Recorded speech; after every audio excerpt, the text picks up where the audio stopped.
MLA నూతనంగా ఏర్పడిన పాతూరు శివాలయం కమిటీ సభ్యులచే ప్రమాణ స్వీకారం చేయించారు. ఆర్యవైశ్య సమాజ వ్యాపార రంగంలో ప్రవీణతతో పాటు దేవుని పట్ల గాఢమైన భక్తి భావాన్ని కలిగి ఉంటుందని, దేవాలయాల నిర్మాణంలో వారి సహకారం అమూల్యమని ఎమ్మెల్యే చదలవాడ కొనియాడారు. కమిటీ సభ్యులు ప్రతి ఒక్కరూ ఆలయ అభివృద్ధికి కృషి చేయాలని అన్నారు. గత వైసీపీ ప్రభుత్వంలో ఎటువంటి కమిటీలు లేక ఆలయం ఎటువంటి అభివృద్ధికి నోచుకోలేదని, కూటమి ప్రభుత్వం ఏర్పడిన నాటి నుంచి ఆలయాన్ని అభివృద్ధి చేసేందుకు కృషి చేస్తున్నామన్నారు. పలువురు ప్రముఖులు ప్రమాణ స్వీకారంలో పాల్గొన్నారు.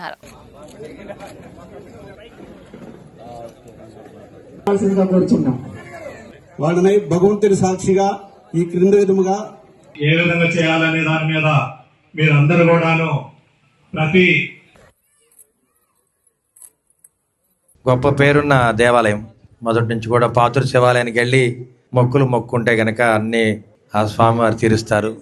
స్వీకారం చేయటం, కార్యవర్గ సభ్యులుగా ఉండటం అనేది చాలా అదృష్టంగా భావిస్తున్నా.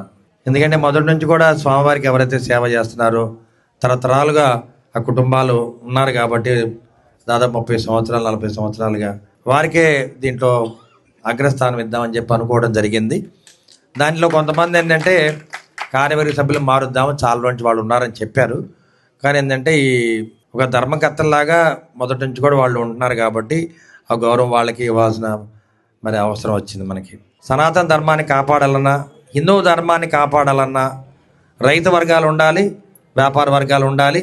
అదేవిధంగా మీరు ఇక్కడ చూస్తున్నారు, ఏ ఊర్లో గుడి కట్టినా బడి కట్టినా రైతులు ఉంటారు, ఆర్యవైశ్యులు ఉంటారు. గ్రామాన్ని అభివృద్ధి చేయాలన్నా కానీ ఆర్యవైశ్యులు కావాల్సిందే.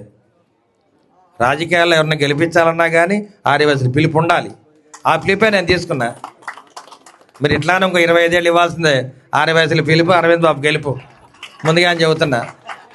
నేను మళ్ళీ ఇంకోసారి గెలుస్తున్నాను, రెండోసారి మా చంద్రబాబు నాయుడు గారు 5వ ముఖ్యమంత్రి అవుతున్నారు. గడిచిన 5 ఏళ్లలో చాలామంది ఇబ్బందులు పడ్డారు. ఇవన్నీ అట్లా ఉండకూడదు. ఇవాళ చూడండి, ఒక గొప్ప విశేషం, మరి పొట్టి శ్రీరాములు గారికి స్మృతివనాన్ని ఏర్పాటు చేస్తున్నారు. దాదాపు 15 కోట్ల రూపాయలు శాంక్షన్ చేశారు. 6.5 ఎకరాలు కూడా పొలాన్ని ఇవ్వడం జరిగింది. మరి ఇవన్నీ కూడా చంద్రబాబు నాయుడు గారు దూరదృష్టితోటి, మంచి విజన్ తోటి చంద్రబాబు నాయుడు గారు, పవన్ కళ్యాణ్ గారు ప్రతి కార్యక్రమాన్ని ముందుకు తీసుకెళ్తున్నారు.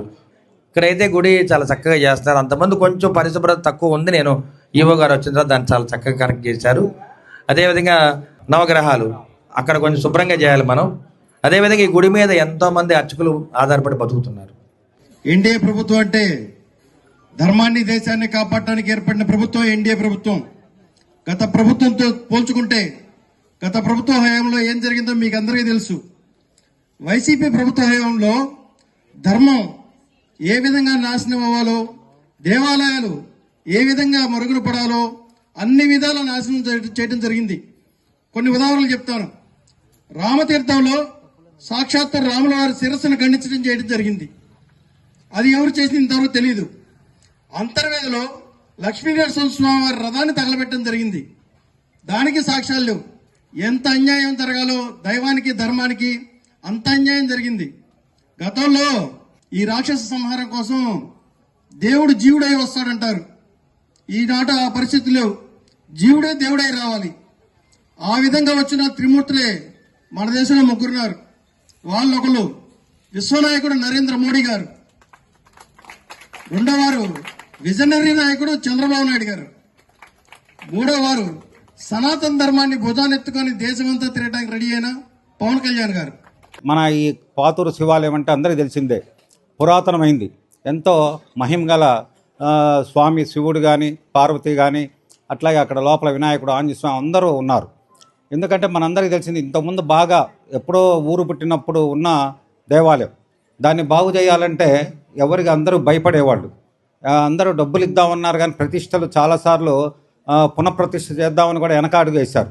మరి అలాంటప్పుడు మన స్పీకర్ గారు, అప్పుడు కీర్తిశేషులు కోడెల శివప్రసాదరావు గారు అందరూ కూడా మరి శృంగేరి స్వామి వారిని కలిసి వారి చేత మరి ఈ గుడిని ఆ రోజుల్లోనే సుమారు మరి 5 కోట్ల ఎంత అవుతుంది మొత్తం కూడా కట్టించటం మరి మన ఊరికి కూడా అదృష్టంగా భావిస్తున్నాం.